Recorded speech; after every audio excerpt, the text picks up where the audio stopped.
কত রকমের যে ব্যবসা হয় আজকের এই গল্পটা না দেখলে বুঝতেই পারবেন না। আসুন দেখে নি গল্পটা। তুমি আমার ঘরে এসছো শর্মিষ্ঠা, আমার ঘরটা ধন্য হয়ে গেল। তুমি যে আমার বাড়িতে আসবে আমি কোথায় বসতে দিই বলো তো? এত অগোছালো ঘরটা না, এনো জল খাও। আরে ঠিক আছে ঠিক আছে, না না ঠিক ঠিক নেই, কিচ্ছু ঠিক নেই, সব অগোছালো সব অগোছালো। এখানটা বসো এখানটা বসো। তুমি তুমি আমার কাছে ভগবান। আমি ভগবানকে খালি চোখে দেখিনি, আমি তোমাকে দেখেছি। তুমি যে আমাকে ভালোবাসো, হ্যাঁ আমার মতো একটা ছেলেকে ভালোবাসো, এর থেকে বড় কথা আর কি হতে পারে? আরে বাবা ঠিক আছে, এত ভগবান টগবান বানাতে হবে না। না গো, তুমি না থাকলে আমি পরীক্ষাটাই দিতে পারতাম না। হ্যাঁ আমার তোমার উপর বিশ্বাস আছে, তোমার উপর বিশ্বাস আছে বলেই তো আমি তোমাকে পড়ার জন্য টাকা দিই। আমি জানি তুমি একটা খুব ভালো চাকরি পাবে আর আমরা বিয়ে করব। আমি আছি তো, তুমি যত দিন ইচ্ছা পড়াশোনা করো, আমি আছি, তুমি কোনো চিন্তা করো না, কেমন? হ্যাঁ আমি শুধু তোমার, তুমি শুধু আমার, আর আমি শুধু তোমার। এরপর দুজন দুজনকে জড়িয়ে ধরলো। যাবার সময়, এসো এসো, তুমি আবার এসো কিন্তু। হ্যাঁ আমি আবার আসবো। হ্যাঁ তুমি তুমি আমাকে বিয়ে করবে বলো?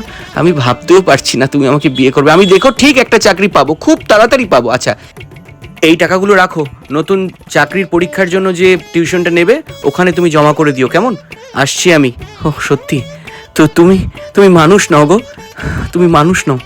এবার শর্মিষ্ঠা বেরিয়ে গেল, আর ওদিকে লিটন হাত নাড়ল। তারপর পকেট থেকে টাকাগুলো বের করে সে খুব খুশি, যেন এক ঐশ্বর্গিক সুখ পেল সে। টাকাগুলোর গন্ধ নিল। এরপর কিছুদিন পর শর্মিষ্ঠা ঘরে আছে, আর তার বোন রিমি রিমি ফোনে রিলস ভিডিও বানাচ্ছে। শর্মিষ্ঠা দেখতে পেল, আরে বাপ রে বাপ, এত দামি ফোন! রিমি এত দামি ফোন কোথায় পেল? কে কিনে দিল ওকে? এই রিমি, হ্যাঁ দিদি, কি লোকালি দেখি। ওরে বাবা, এত দামি ফোন! তোর হাতে এত দামি ফোন কিভাবে এলো?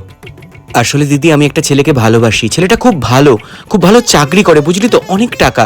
কিন্তু ও কথা বলা একটু সমস্যা রয়েছে। ও আমাকে এই ফোনটা গিফট করেছে। ছেলেটা খুব ভালো জানিস না, সে সবই বুঝলাম। ও শুধু পরিষ্কার করে কথাটাই বলতে পারে না, বাদবাকি খুব ভালো ছেলে, খুব ভালো চাকরি করে। আমি তোকে বলতাম, এই তো গত পরশু আমাকে এই ফোনটা গিফট করেছে। না না, এটা তো ঠিক হয়নি। ছেলেটা ভালো, তুই ভালোবাস, তাতে আমার কিছু যায় আসে না।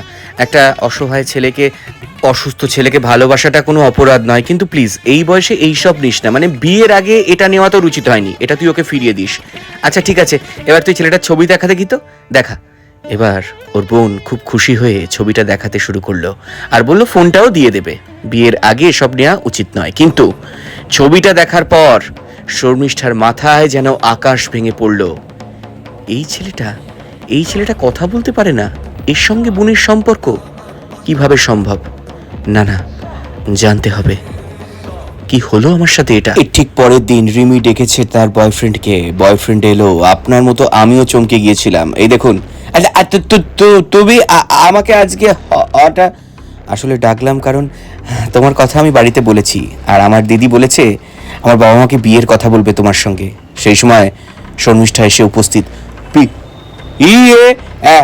এত